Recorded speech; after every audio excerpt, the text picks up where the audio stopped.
IIT के smart class में आप सबका स्वागत है। और अकाउंटिंग इस क्लास में आज हम लोग जानने वाले हैं डीलर टाइप के बारे में कि डीलर टाइप कितने प्रकार के होते हैं। और ये डीलर हमने आपको बताया था कि जब हम जीएसटी में जाएंगे तो जीएसटी लैंग्वेज में जो हमारा क्या होता है, सप्लाई, कोई भी गुड्स को सप्लाई करते हैं तो उनको क्या कहा जाता है, डीलर कहा जाता है। और इसमें हमने ये बताया था कि डीलर कितने प्रकार के होते हैं, दो प्रकार के। कितने प्रकार के होते हैं डीलर, दो प्रकार के। अब दो प्रकार के हमने कौन कौन से बताए थे, तो हमने आपको पहले बताया था रेगुलर डीलर और दूसरा हमने आपको बताया था कंपोजिशन डीलर। देखिए रेगुलर डीलर किसे कहते हैं, तो पहले यहाँ पे कह रहा क्या कि डीलर को एनुअल एग्रीगेट टर्नओवर के आधार पर निम्नलिखित दो भागों में बांटा गया है। कि जो टर्नओवर होता है ना, उस टर्नओवर के आधार पे, टर्नओवर समझ रहे हैं ना, कि एक साल में पूरा लेन देन उसने टोटल ट्रांजेक्शन कितना किया। तो यदि जैसे हम लोग जाएंगे तो जो टर्नओवर होता है उसके आधार पर दो भागों में बांटा गया है कि यदि 1 करोड़ से अधिक है तो रेगुलर डीलर में, और 1 करोड़ से कम है तो कंपोजिशन डीलर। तो रेगुलर डीलर देखिए क्या कह रहा है, ऐसे डीलर जिनका एनुअल एग्रीगेट टर्नओवर 1 करोड़ से ज्यादा है उन्हें अनिवार्य रूप से अपना रजिस्ट्रेशन जीएसटी की रेगुलर स्कीम में कराना होता है। और आगे कह रहा है ऐसे डीलर को अपना टैक्स मंथली या क्वार्टरली जमा करना हो। मंथली या क्वार्टरली आपको समझ रहे हैं ना, कि या तो हर मंथ जमा करना पड़े या तो 3 मंथ में एक बार करना पड़े। और आगे क्या कह रहा है यहाँ पे ऐसे डीलर्स को टैक्स कैलकुलेट करने के लिए निम्नलिखित फार्मूला का प्रयोग करना होता है। अब 1 जनवरी 2021 में QRMP होता है। और वैसे कह रहा है क्या, ऐसे डीलर्स को टैक्स स्कीम ये कह रहा है ना कि 1 जनवरी 2021 से QRMP स्कीम के अंतर्गत क्या क्वार्ट रिटर्न भी फाइल कर सकते हैं। कि क्या अगर जो आप कहीं भी काम कर रहे हैं या कहीं भी आपका बिजनेस है और आपका बिजनेस का टर्नओवर कितना है, 1 करोड़ से अधिक है, तो आपको जीएसटी में रजिस्ट्रेशन तो कराना कंपलसरी है। और जो 1 करोड़ तो कंपलसरी है ना, क्योंकि हमने 40 लाख और 20 लाख बताया था कि स्पेशल स्टेट है तो 20 लाख, और अब जो स्पेशल नहीं है तो कितना, 40। तो यदि 40 लाख से अधिक है तो जीएसटी में रजिस्ट्रेशन कराना जरूरी है। लेकिन रजिस्ट्रेशन कराते समय दो स्कीम है, कंपोजिशन और रेगुलर। तो रेगुलर में कब होगा कि जब आपका बिजनेस का टर्नओवर 1 करोड़ से अधिक है तो जीएसटी में रजिस्ट्रेशन कराना होगा। किस स्कीम में, रेगुलर, रेगुलर डीलर की स्कीम। अब आ कह रहा है कि अगर जो आपका रेगुलर है तो या तो आप क्वार्टरली टैक्स को पेमेंट करिए या तो आप क्या करिए, मंथली पेमेंट करिए। यार है समझे ना, क्वार्टरली का मतलब 3 महीने में एक बार और मंथली का मतलब पूरे महीने आपको जमा करना। अब आप लोग थोड़ा सा ध्यान देंगे तो नीचे दिखा रहा है क्या, एक स्कीम फाइल रिटर्न करने के लिए कि जीएसटी पेबल कब निकलेगा, टैक्स लाइबिलिटी माइनस आईटीसी यानी कि इनपुट टैक्स क्रेडिट। तो टैक्स लाइबिलिटी क्या आप लोग पता है ना, कि कस्टमर से कलेक्ट किया गया टैक्स आपका क्या कहलाता है, टैक्स लाइबिलिटी। क्या कहलाता है, टैक्स लाइबिलिटी। और यही यदि आप अपने सप्लायर से कोई सामान खरीदे और उसको कोई आपने जीएसटी दिया, वो आपका क्या कहलाएगा, आईटीसी कहलाएगा। तो हम क्या करेंगे, टैक्स लाइबिलिटी में से माइनस करें किसको, आईटीसी। कैसे, सपोज कि जब आप अपने कस्टमर से क्या किए, जब आप अपने कस्टमर से 10 रुपए 100 रुपया मान लेते हैं कोई सामान सेल किए, तो आपने क्या किया, उससे जीएसटी कितना कलेक्ट किया, 5 रुपए। तो आपने टोटल उससे कितना कलेक्ट किया, 105। कितना कलेक्ट कर लिए, 105। तो ये तो आपने उससे जीएसटी, आपकी टैक्स लाइबिलिटी अब इसमें से कितनी बचेगी, आपकी टैक्स लाइबिलिटी कितना होगा, 5 रुपया ही तो होगा ना, क्योंकि 5 रुपया हमने टैक्स के रूप में कलेक्ट किया है। ये हमारे लिए क्या है, 5 रुपया टैक्स लाइबिलिटी।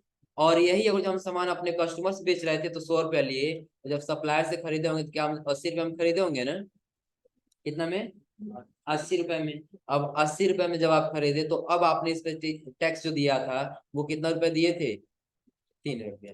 तो जो 3 रुपया आपने टैक्स के रूप में अपने सप्लायर को दिया, ये 3 रुपया आपका क्या कहलाएगा, आईटीसी। यानी कि सप्लायर को दिया गया टैक्स आईटीसी और कस्टमर से लिया गया टैक्स लाइबिलिटी। आप समझा रहे हैं ना, तो जो आप कस्टमर से लिए हैं ना और जो आप अपने सप्लायर को दे दिए उसमें से माइनस कर दीजिए। तो कस्टमर को कितना दिए हैं, 5, माइनस कर दीजिए। कितना आप अपने सप्लायर को दे दिए, यानी कि आप कस्टमर से कलेक्ट कर लिए 5 रुपया और सप्लायर को दे दिए 3 रुपया, तो आपका कितना बचेगा 2। अब यही 2 रुपया आपको गवर्नमेंट को क्या करना होगा, जीएसटी पेमेंट करना। तो वही यहाँ बता रहा है क्या,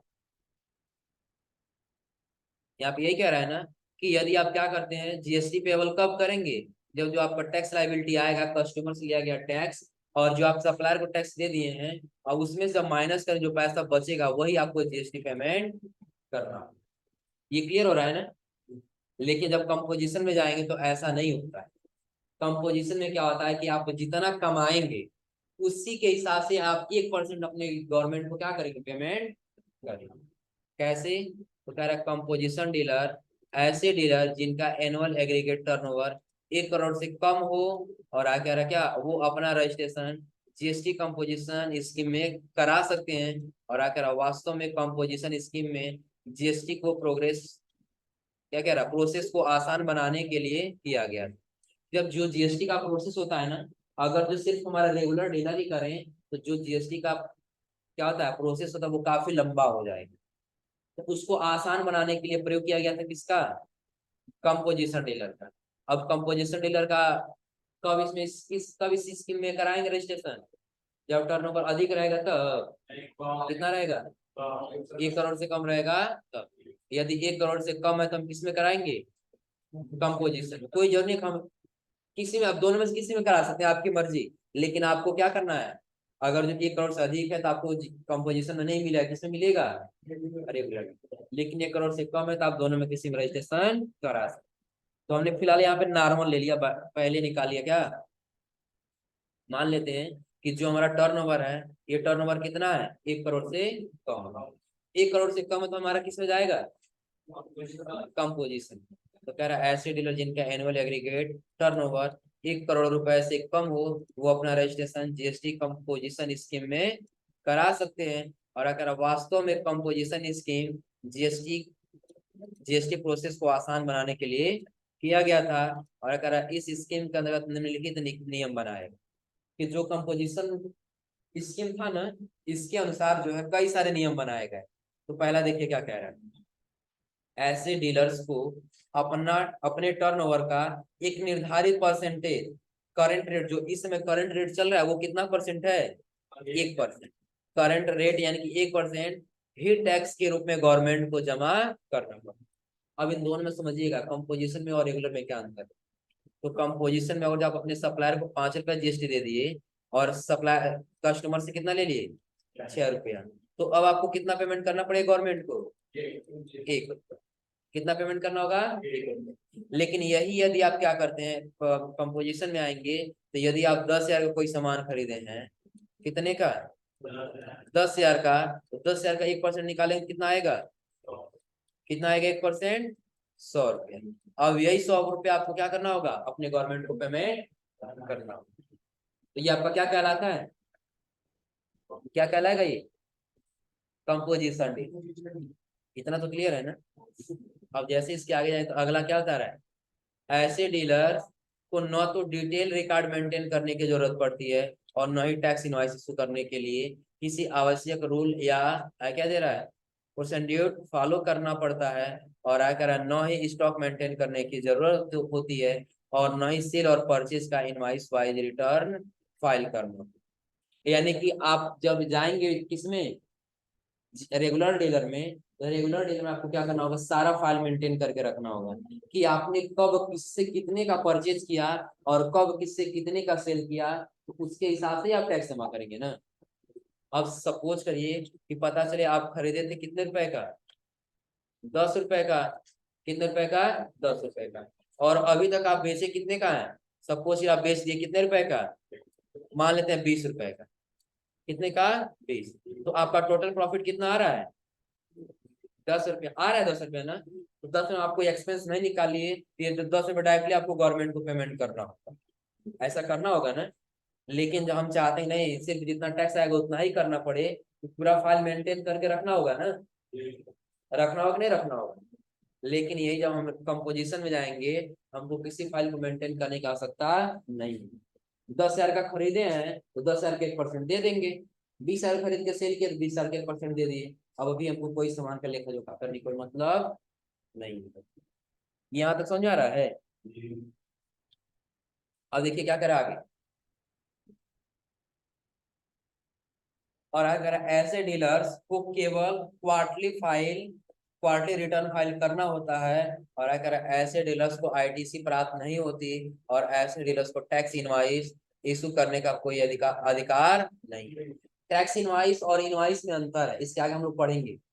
तो टैक्स इनवाइस का मतलब क्या है कि आप ऐसे बिल जनरेट कर रहे हैं जिसमें जीएसटी लगा हुआ है। जिसमें क्या लगा है? जीएसटी लगा है, वो आपका क्या कहलाएगा? Tax invoice. और यदि जीएसटी नहीं लगा तो क्या कहलाएगा आपका? इनवाइस कहलाएगा। क्या कहलाएगा? इनवाइस। अब ध्यान दीजिए, अब हमने यहाँ से क्या किया, आगे हम चलते हैं। क्या कह रहा है? ऐसे डीलर्स को आईटीसी प्राप्त नहीं होती।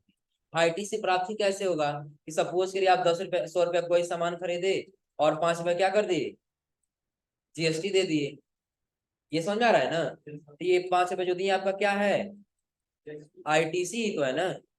क्या है? आईटीसी। और आप ये 200 रुपये में सामान सेल कर दिए, 200 का आप कितना ले लिए? कितना परसेंट दिया है? 1%। कितना दिया है? 1%। तो जब आप इसका 1% लेंगे तो कितना आएगा? 2,000 का कितना आएगा? 15 आएगा। हमने यहाँ पे ले लिया कितना? 15। तो क्या हम ये सारा पेमेंट सरकार को कर लेंगे तो क्या हमको कोई रिवर्स मिलेगा?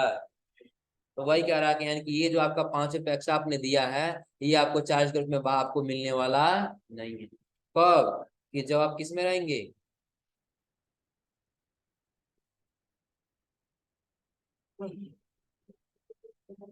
जब हम किस में रहेंगे? कंपोजिशन में रहेंगे। और आगे कह रहा है क्या कि यदि आप कंपोजिशन डीलर हैं तो आपको मंथली पेमेंट करने की आवश्यकता नहीं, आप किस में करेंगे?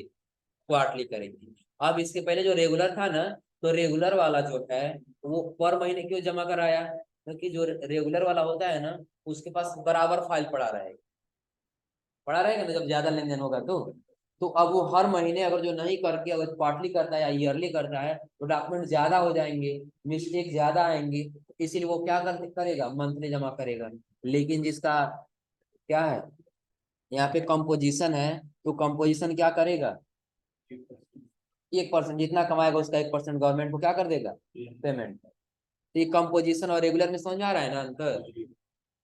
कंपोजिशन जब पूछा जाए तो बस हम ये कह सकते हैं कि कंपोजिशन डीलर एक ऐसा डीलर होता है कि जो क्या करता है, जिसका टर्नओवर 1 करोड़ से कम हो, और वो जितना कमाता है पूरे फाइनेंशियल ईयर में उसका 1% गवर्नमेंट को क्या कर देता है?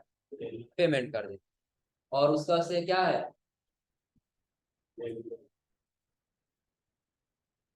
रेगुलर डीलर दिया है। तो रेगुलर डीलर क्या है कि जब जिसका टर्नओवर 1 करोड़ से अधिक आए तो उसको क्या करना होगा? रेगुलर में रजिस्ट्रेशन कराना।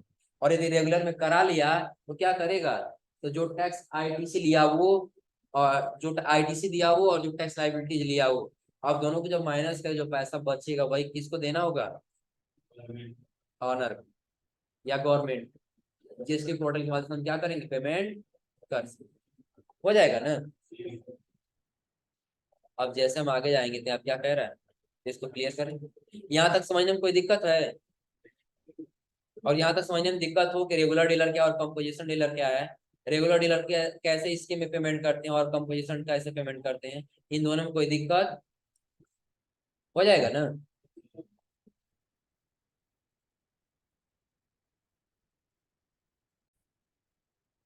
कौन सा? ये कह रहे हो ना? देखो पहले यहाँ समझ लो, कह रहा है ऐसे डीलर्स को केवल क्वार्टरली फाइल रिटर्न करना होता है।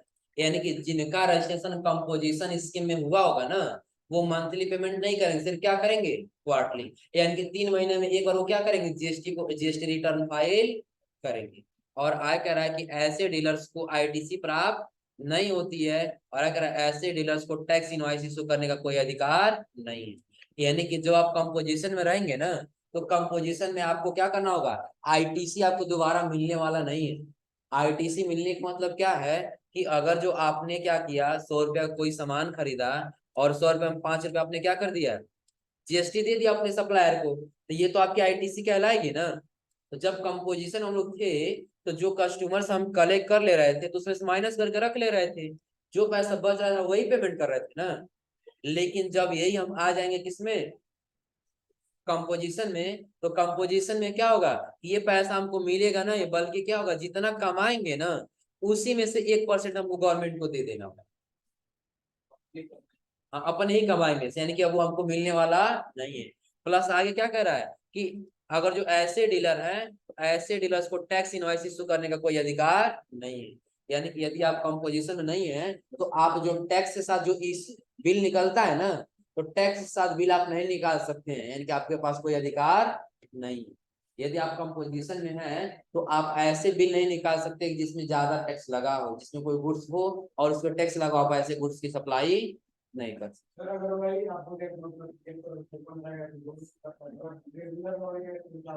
क्या, हाँ वही, रेगुलर है तो निकाल सकते हैं। रेगुलर मतलब वो क्या कर सकते हैं, उसको आईटीसी प्राप्त होगा और वो टैक्स इनवॉइस भी इशू कर सकता है। आ रहा समझ में। और उसके आगे वाला टॉपिक क्या दिया है, ऐसे डीलर्स टैक्स कलेक्ट नहीं कर सकते, यानी कि ये डीलर जो होते हैं ना ये टैक्स कलेक्ट नहीं करेंगे। टैक्स कलेक्ट का मतलब क्या, कि जब ये जो भी कंपोजिशन डीलर में आएंगे, जब कोई गुड्स सेल करेंगे तो जब टैक्स उस पर लगेगा ही नहीं तो टैक्स कलेक्ट कलेक्ट कहाँ से करेंगे। आ रहा समझे ना। अब सपोज करिए कि आप अगर कोई सामान खरीद रहे हैं, क्या किए, 100 रुपये हम पहले खरीदे हैं और 5 रुपये उस पर क्या दे दिए, जीएसटी। तो अब आपका टोटल ये परचेज रेट कितना हो गया है, 105। अब आप बेच रहे हैं तो सपोज कि आप 120 रुपये में बेच दिए, तो 120 रुपया का आप क्या करेंगे, 1% अपने गवर्नमेंट को दे देंगे। तो क्या ये आईटीसी आपको मिला है, नहीं मिला है ना। तो जब आप अपने पैसे से जो आपको प्रॉफिट हो रहा है उसी में से आप अपने गवर्नमेंट को पेमेंट कर दे रहे हैं, तो आपको टैक्स यहाँ से मिलने वाला नहीं। जब यहाँ से आप क्या करते, इसमें से इसको माइनस करते, तभी तो ये टैक्स आपको मिलता है ना। जब माइनस नहीं करें क्या ये टैक्स आपको मिलेगा। तो वही पॉइंट यहाँ पे कह रहा क्या, कि ऐसे डीलर टैक्स कलेक्ट नहीं कर सकते। कौन करेगा, तो रेगुलर डीलर करेगा, कंपोजिशन डीलर नहीं। क्लियर है ना। अब कोई दिक्कत इसमें। अब देखिए आप कह रहा है कंपोजिशन बिटवीन, क्या दे रहा है जी, comparison between composition dealer and regular dealer, की कंपेरिजन कर रहा है किसमें किसमें, कंपोजिशन डीलर और रेगुलर डीलर में। अब क्या कह रहा है देखिए, तो यदि ये कंपोजिशन डीलर है और ये क्या है, रेगुलर डीलर, तो ये परचेज करेगा कंपोजिशन डीलर, तो उसने जीएसटी 5% दिया, 25,000 का कितना, 1250, प्लस उसने क्या किया, तो उसका टोटल कास्ट कितना पड़ जाएगा, 26,250, प्लस उसके बाद वो क्या करेगा, मार्जिन उसको, कि मार्जिन उसको देना पड़ेगा 10%, तो कितना हो जाएगा 2625। तो ये टोटल यानी कि सेल प्राइस जब इसका क्या मिलेगा, ये मार्जिन आप लोग समझ रहे हैं क्या, 10%। कि अगर जो ये सामान खरीदा 25,000, सपोज आप ही का बिजनेस है और आपने खरीदा सामान कितने रुपए का, 25,000, आपने 1250 रुपये पे क्या कर दिया, टैक्स दे दिया, तो आपने टोटल ये सामान कितना में खरीदा है, 26,250। तो आप इसके ऊपर 10% क्या रखेंगे, मार्जिन रखेंगे, कि 10% रख कर ही बेचेंगे ताकि 10% हमारा प्रॉफिट हो। अब 26,250 में खरीदे तो इतना में नहीं बेचेंगे ना, कुछ मार्जिन रखेंगे ना। मार्जिन क्या, कुछ आपका प्रॉफिट होना चाहिए। तो ये आप प्रॉफिट कितना रख रहे हैं, 10%, इसका 10% कितना हो रहा है, 2625। तो यही कह रहा है कि जो आप खरीदे हैं वो और प्लस मार्जिन मिला के आपका टोटल कितना हो जा रहा है, 28,875 रुपये। प्लस आया कह रहा है टैक्स भी आपको देना है, इसमें टैक्स 0 है। तो आपका कस्टमर प्राइस, आपने अपने कस्टमर से कितना बेच दिया, कस्टमर से कितना बेचे हैं, 28,875। कितना हम खरीदे थे, 26,250, जीएसटी भी तो था ना, तो कितना हुआ था, 26,250। तो एक चीज ध्यान दीजिएगा, इसको मिटा रहे हैं, आपने जीएसटी कितना दिया, 12, कितना दिए हैं, 1250, और यहाँ पे आप जीएसटी रिटर्न कितना कर रहे हैं, 289। तो क्या ये आपको प्राप्त हुआ है, प्राप्त हुआ है ये। तो यही कह रहा था ना कि जब आप कंपोजिशन में रहें तो आपका आईटीसी जो वो आपको रिवर्स मिलने वाला नहीं है। समझ में आ रहा है।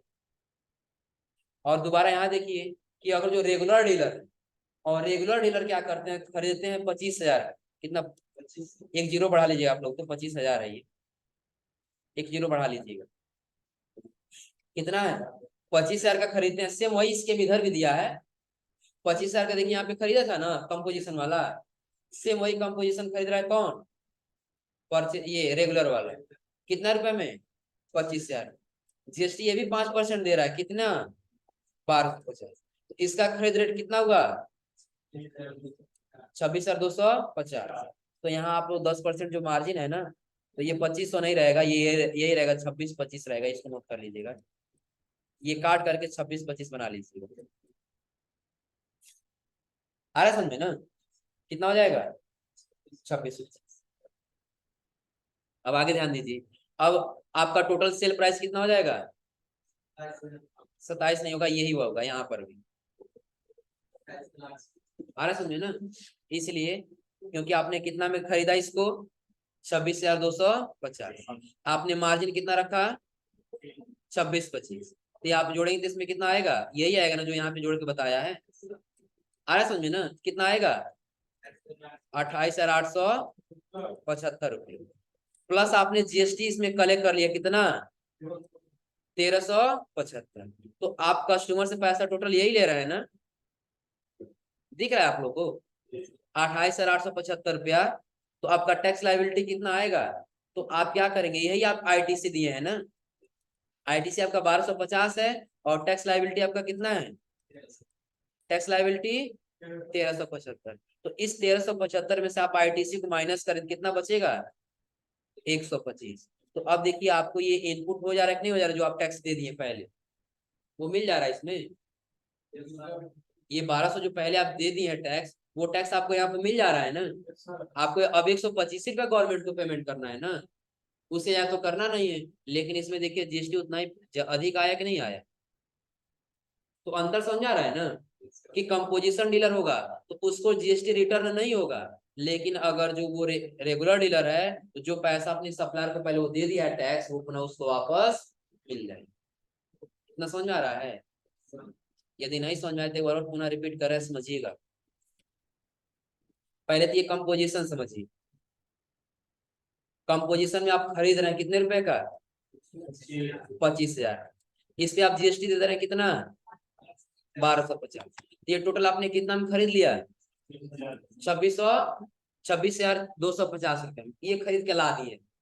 सपोज चलिए आप एक मार्कर पेन खरीदने गए, एक ऐसे मान लेते हैं सपोज डैट, मार्कर पेन कितना में खरीदे 25,000, कितना रुपए में खरीदे हैं 25, और इससे जीएसटी कितना लगा है 5%, तो अमाउंट कितना हो जाएगा 1250। यानी कि मार्कर पेन हमने 25,000 का खरीदा है और 1250 जीएसटी लग गया, ये टोटल कितना पैसा देकर हम खरीदे 26,250 रुपए में। तो ये बेचना क्या हम इतना ही नहीं बेचेंगे, कुछ मार्जिन रखेंगे ना, हम 10% रख ले रहे हैं, ये मार्कर हम बेचेंगे तो 10% कमाएंगे, प्रॉफिट कमाएंगे तभी बेचेंगे, अन्यथा नहीं बेचेंगे। तो 10% ले रहे हैं तो 10% कितना होगा 2625, यही हो रहा है ना।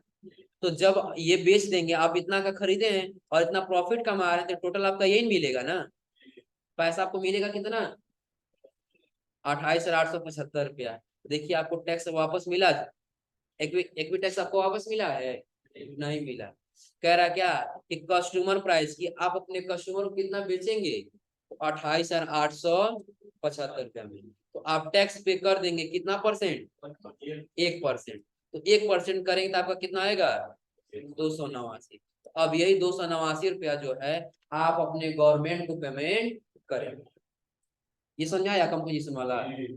अब देखिए अब अगर जो रेगुलर होता तब क्या होता, तो 25,000 का सामान खरीदा और 1250 उस पर क्या कर दिया जीएसटी दे दिया, तो टोटल कितना में खरीदा है 26,250, और उसने मार्जिन कितना रखा उस पे, ये 26-25 होगा ना 26-25, और ये टोटल मिलके कितना हो जाएगा 28।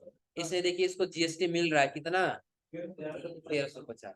तो यहाँ पर दे रहा है ना टैक्स पेबल, आपको टैक्स कितना पेमेंट करना होगा, तो कह रहा है टैक्स लायबिलिटी माइनस आईटीसी, तो टैक्स लायबिलिटी हमारा कितना है 1,350 है ना, 1,350 ये 75 है, 1,375 माइनस कर दिया किसको आईटीसी को, तो बचेगा कितना 125। अब यही 125 रुपये आपको क्या करना, अपने गवर्नमेंट को पेमेंट करना है। तो क्या आप अपने कमाई का कोई पैसा रिटर्न किए हैं? क्या किए हैं? जो एक्स्ट्रा आप कस्टमर से जीएसटी ले लिए हैं ना, वही जीएसटी आप अपने सरकार को क्या कर दिए, पेमेंट कर दिए। अब क्लियर है? हो जाएगा। तो ये स्कीम होता है क्या, रेगुलर डीलर का और कंपोजिशन डीलर। समझ आ रहा है मम्मी?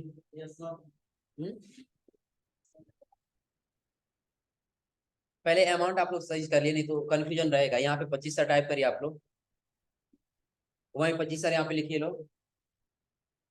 हो गया। और यहाँ इसको काट करके आप लोग लिख लीजिए 26-25,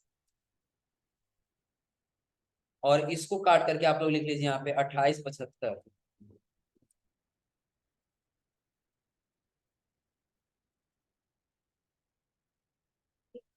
हो गया? अब हो गया जी। अब आप लोग एक बार नहीं हुआ तो एक्सेल में बना लीजिएगा, और एक्सेल में बना लेंगे आप लोग तो अच्छे समझ में आ जाएगा कि आपने कितना का खरीदा और कितना जीएसटी दिए। आ रहा है समझ में ना? तो टोटल ये आपका प्राइस पड़ गया, कितने रुपए में खरीद लिया आप टोटल?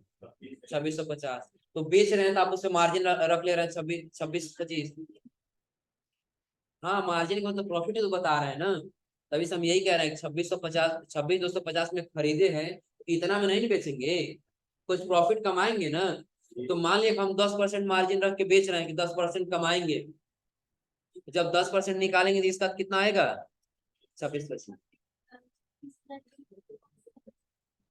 हाँ, 26,250 का 2%, तो अब 10%, तो अब 10 से ये 0 से 0 कट जाएगा ना, तो कितना बचेगा, 2685 बचेगा ना।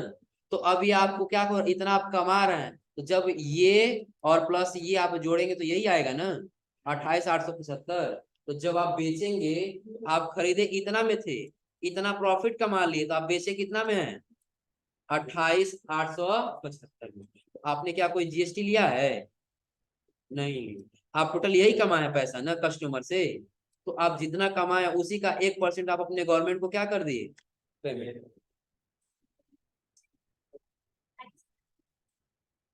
हाँ, इस पे निकलेगा, 28,875 पे निकलेगा। आ रहा समझे ना?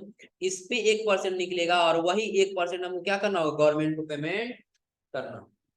लेकिन जब यही आप इसमें आएंगे रेगुलर में, तो रेगुलर में क्या होगा, 25,000 का सामान खरीदे, उस पे जीएसटी आपने कितना दे दिया, 1250। तो टोटल आपने कितना में खरीदा, 26,250। आप उस पे प्रॉफिट कितना रख रहे हैं अपना, 26-25। तो टोटल कितना में बेच रहे हैं आप उसको, 28,875। तो अब प्लस जब आप अपने कस्टमर से सेल कर दे रहे हैं ना, उससे जीएसटी भी आप ले ले रहे हैं, कितना रुपया, 1,355। आप पहले 1250 जीएसटी दे दिए हैं ना अपने गवर्नमेंट को पहले ही। आप अपने सप्लायर से परचेज किए थे, उस समय 1200 दे दिए थे, 1250। क्या आप 1250 फिर दोबारा देने जाएंगे? नहीं देंगे ना। तो वही कह रही है, तो आपका कस्टमर प्राइस हो गया। तो अब आप क्या करेंगे, तो जितना पहले जीएसटी जो दे दिए हैं ना, तो अब आप अपने पास रखेंगे कि नहीं रखेंगे? अब आप कस्टमर से कितना जीएसटी लिए हैं, 1,375। अब अपने सप्लायर को कितना दिए थे, 1250। तो कितना बचेगा, 125। बस आप यही अपने गवर्नमेंट को पेमेंट कर दिए, 125, हो गया आपका जीएसटी पेमेंट। आ रहा समझे? अब हो जाएगा ना। तो आज आप लोग ये ट्राई करिएगा, एक्सेल में थोड़ा सा बना लीजिए, अच्छे से समझ लीजिएगा। यदि नहीं समझ में आए तो एक बार दोबारा तक पूछ लीजिएगा। बाकी कल की क्लास हम लोग जानेंगे आगे इनवाइसिंग। क्या जानेंगे, इनवाइसिंग क्या होता है। तो आज के लिए बस इतना ही।